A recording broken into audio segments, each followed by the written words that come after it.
Welcome, everyone, to Green Dolphin Science. Today, we're diving into something you might see everywhere, from health food stores to sushi restaurants. Seaweed. That's right. It's got this huge reputation as a nutritional powerhouse, packed with vitamins, minerals, all sorts of good stuff. But like anything from the environment, especially the ocean, well, it can absorb more than just the good things. Exactly. And our main source for today's deep dive is a recent review paper that really digs into this. It's called Heavy Metals in Seaweed: Implications for Health Benefits, Risks, and Safety Regulations. A very direct title. It is. It takes a hard look at the science, particularly the potential downsides, like contamination from heavy metals. So our mission today is to unpack that science for you. We want you to be really well informed about what might be lurking in your seaweed snack or sushi roll. It's about getting the whole story, benefits and risks. And the paper does start with the positives, acknowledging why seaweed is so popular. It confirms that nutrient profile is pretty impressive. Look at what specifically. Well, significant macronutrients, carbs, protein. And interestingly, some red seaweeds, like Porphyra, that often used for nori sheets, they can be incredibly high in protein. The paper mentions figures like 35 to 47% of the dry weight. Wow, nearly half its weight in protein. No wonder it's used so much. And the micronutrients, vitamins, minerals. Even more dramatic, really. Compared to, say, spinach or other land vegetables, the mineral content in seaweed is often significantly higher. Plus, it's loaded with other beneficial compounds. Antioxidants, things like that. Yes, exactly.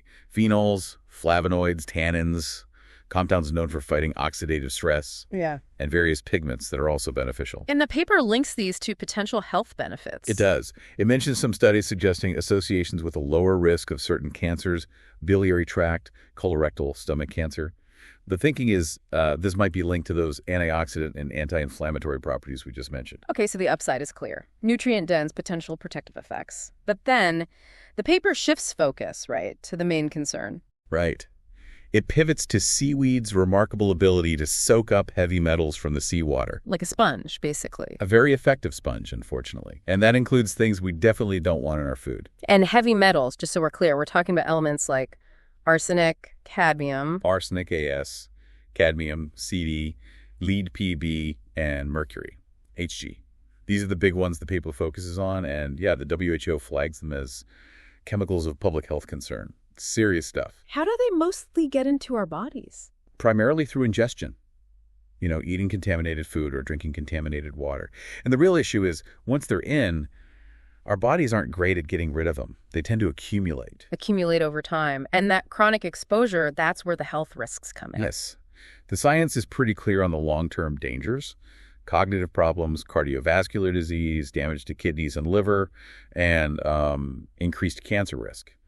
It's a stark contrast to the benefits. Definitely. Okay, let's break down these metals one by one, starting with arsenic. The paper calls it a metalloid and a known carcinogen. It is a group Iomine carcinogen. And a key point the review makes is that the form of arsenic matters a lot. Inorganic forms, arsenate and arsenite, those are the really toxic ones. So when we eat seaweed containing those forms, what happens? Well, our body tries to detoxify it through methylation. But this process actually creates intermediates like DMA, dimethyl arsenic acid, which, ironically, is also now considered a carcinogen. It can damage DNA, partly by creating oxidative stress. So the detoxification process itself creates problems. What are the main health risks linked to arsenic? Various cancers, definitely. Yeah. Also cardiovascular issues.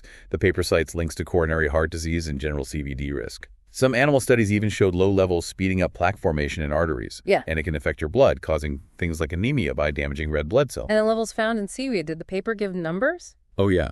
And they vary wildly. From less than 1 milligram per kilogram up to over 67 milligram kilograms. One specific example that really stood out, cited from other research, was Hesychia fusiform seaweed. It was found to contain 67.5 milligram a kilograms of the inorganic toxic arsenic. 67.5. That sounds incredibly high. What does that translate to in terms of risk? It's exceptionally high. That level corresponds to a grade C of carcinogenic risk. That's the highest category. The calculated hazard quotient, or THQ, for that species was also huge, suggesting a significant health risk even if you don't eat much of it. Other types, like some Porphyra and Hemanthalia species, were grade V, still a medium to high concern. Is there a pattern? Like, are certain types of seaweed Worse? Generally, yes. The paper notes that brown seaweeds tend to accumulate more arsenic, both total and the inorganic kind, compared to green or red seaweeds. Okay, moving to cadmium, C.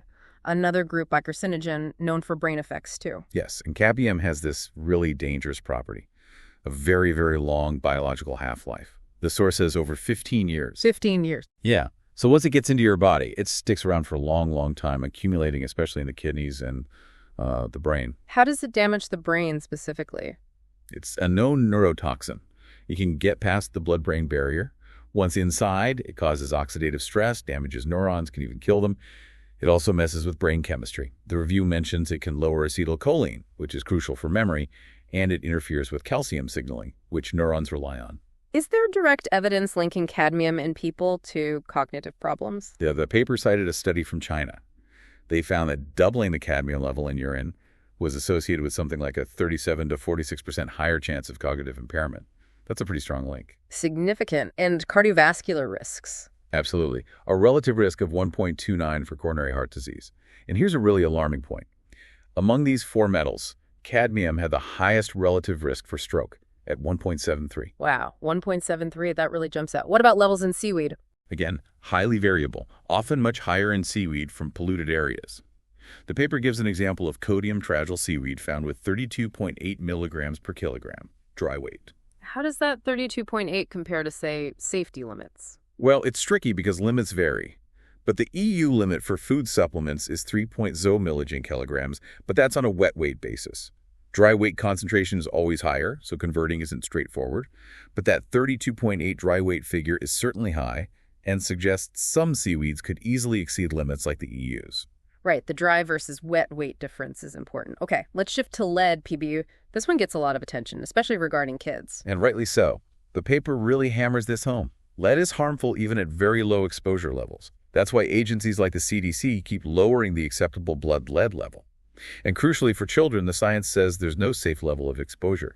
Their blood-brain barrier isn't fully formed, so lead gets into the brain more easily and it can cause irreversible damage. Irreversible damage. The paper mentioned animal studies. Yes, using zebrafish. Even low lead exposure messed with their behavior. Things like reduced responsiveness, anxiety-like behavior, problems with learning and memory. It seems to interfere directly with genes needed for brain development. And lead is also bad for the heart. Very much so. According to the review, lead actually had the highest relative risk for coronary heart disease out of these four metals, 1.85, and a very high risk for stroke, too, at 1.63, just behind cadmium. So why does seaweed accumulate lead? Is it just everywhere in the ocean? It's persistent from past pollution, yeah. Industrial sources, leaded gasoline runoff, it settles in sediments. And certain seaweeds, especially some brown types like Turbinaria ornata, are really good at grabbing it. Their cell walls have these polysaccharide structures with chemical groups that bind tightly to lead ions. So that binding ability is bad for us if we eat it, but maybe good for cleaning up the environment. Exactly. It's a double-edged sword. That absorption capacity makes some seaweeds potential candidates for phytoremediation, using plants to clean pollution. But for consumption, it's the source of the risk. And studies from different places, like Malaysia or Italy cited in the review, show lead levels can vary a lot depending on local pollution. Okay, last of the big four, mercury, Hg, feels like a global problem. It absolutely is. A lot of it comes from human activities like burning coal. It gets into the atmosphere, then deposits into the oceans, enters the food web, and seaweed absorbs it. And like arsenic, the form matters here too, doesn't it? Definitely. The big concern for ingestion is methylmercury. It's an organic form, and it's highly neurotoxic because it easily crosses the blood-brain barrier and builds up in the brain. Again, particularly dangerous for developing brains in children. Inorganic mercury tends to target the liver and kidneys more directly. What kind of neurotoxic effects does the paper link to methylmercury? Severe ones. Microcephaly, cerebral palsy, seizures, vision loss. It mentions mercury can accumulate in the lens of the eye and even paralysis. And liver problems too. Yes, mercury causes oxidative stress in liver cells, hepatotoxicity. The review mentions a rat study showing liver damage, and importantly, a human study in Korea that linked higher blood mercury levels, often seen in populations eating lots of seafood and seaweed, to increased signs of liver dysfunction, like higher GGT enzyme levels. You mentioned higher levels in Asian populations. The review specifically pointed that out. It did. It cited data, for example, from the U.S. NAE's survey, showing Asian groups, especially Chinese and Korean participants, tend to have higher blood mercury. Researchers think this is partly due to higher intake of seafood generally, which includes fish and seaweed. The provisional tolerable weekly intake, the PTWI, for mercury is 5 micrograms per kilogram of body weight. How much does mercury vary in seaweed itself? Hugely. Just like the others. The paper gives examples. One species, Sargassum seneca, had less than 20 micrograms per kilogram.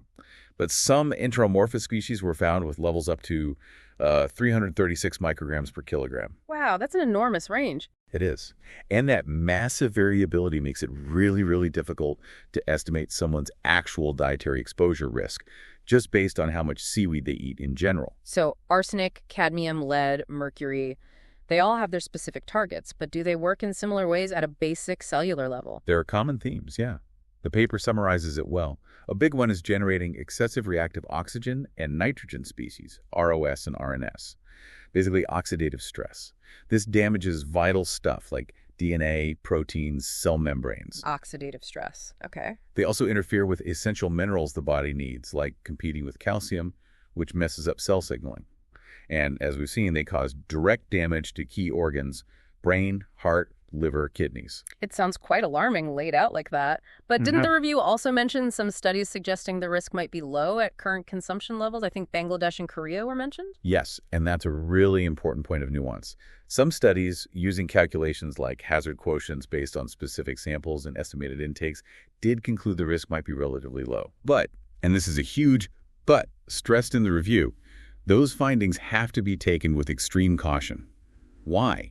Because, as we've just discussed, for each metal, the amount in seaweed is wildly variable. Depending on where it grew, the species, the water conditions, all that. Precisely. Location, pollution levels, the specific species and its biology, the season, even the water depth, it all makes a massive difference. So you can't easily generalize from one study in one place with one type of seaweed. The variability is just too extreme. So a study finding low risk in one context doesn't mean all seaweed is low risk. Not at all. That variability makes assessing overall safety incredibly difficult. And it's not just heavy metals, is it? The review also flags iodine as another potential issue. Right. Iodine is essential, no doubt. We need it for our thyroid hormones. But seaweed can be incredibly rich in it, and too much iodine can be toxic to the thyroid gland. Hyperthyroidism, hypothyroidism, goiter. So essential nutrient, but potentially toxic in excess. And the evidence on seaweed, iodine, and thyroid health seems confusing. Extremely confusing, actually. The paper presents completely conflicting findings. It cites studies from Japan, where seaweed intake is traditionally very high. Those studies suggested that higher seaweed consumption, and therefore higher iodine intake, was linked to an increased risk of thyroid cancer. Increased risk from eating more seaweed. That's what those Japanese studies indicated, yes. They even provided specific hazard ratios showing the risk climbing with frequency of consumption. However. There's a however. A big one. The paper then contrasts this with a large study from Korea, another place with very high seaweed intake. That Korean study found the opposite. High seaweed consumption, more than 5 times a week, was linked to a significantly lower prevalence of thyroid cancer, and high iodine intake was also linked to lower prevalence. So Japan studies, more seaweed, more risk. Korea study, more seaweed, less risk. How do I make sense of that? You can't easily.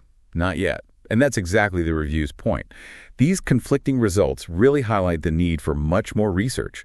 We need robust studies looking at specific seaweed species, their actual iodine content and dose-response effects to figure out what safe consumption levels really are. It's clearly not straightforward. Okay, so we have potential risks from several heavy metals, potential risks from too much iodine, and huge variability in the levels of all these things. How are regulators handling this? Are there solid safety rules in place globally? Well, this is where it gets really concerning. The review points out a major gap. Globally, especially in Western countries where seaweed consumption is growing fast but isn't traditional, food safety regulations for seaweed are often minimal or inconsistent. So the rules haven't quite caught up with the trend? Not really, or at least not consistently. Take the EU. They do have limits for heavy metals in seaweed, but mainly when it's used for animal feed. The idea is to stop metals getting into meat or milk, but those limits often don't apply directly to seaweed sold for us to eat. So the seaweed itself might not meet those feed standards, but it can still be sold for humans? Potentially, yes. There are exceptions. The paper mentions France has specific limits for human consumption. But then Germany, for instance, relies more on general food safety rules, without seaweed-specific standards. So even within the EU, it's not uniform. What about countries where seaweed is traditional, like in Asia? They often do have more specific standards, but even there it's described as a patchwork. China, the biggest producer, has limits for inorganic arsenic and lead, but apparently not specific ones for cadmium, mercury, or iodine in seaweed meant for people. South Korea has cadmium and lead limits, but only for certain types like laver and sea mustard. Hong Kong just regulates inorganic arsenic. Taiwan seems a bit broader. So even where it's eaten all the time, the regulations aren't necessarily comprehensive or consistent. Exactly. That's a key takeaway from the review regarding regulations. It's inconsistent across countries, often only covers certain metals, or applies only to specific seaweed types. There's no universal standard ensuring safety across the board. Given all this, the risks, the variability, the regulatory gaps, what does the paper suggest needs to change? What are the next steps? They lay out a pretty clear roadmap. First off, just raising awareness. Public awareness, regulatory awareness. People need to know these potential issues exist. Can't fix a problem if you don't know about it. Makes sense. Right. Then, developing comprehensive, ideally international, safety standards for heavy metals and iodine in seaweed sold for human consumption. That needs to be backed up by routine monitoring and testing of products on the market. And telling consumers what's in the products. Absolutely. Clear labeling is crucial, indicating the levels of key metals and iodine, perhaps suggesting serving sizes, especially for species known to be high accumulators. Plus, consumer education so people can understand what the labels mean. What about on the science side?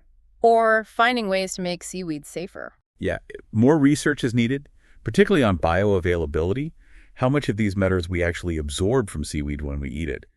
And they suggest exploring mitigation strategies, things like selectively breeding seaweed strains that take up fewer metals, farming it in controlled, cleaner environments, or using post-harvest processing methods. Like washing or cooking it, can that help?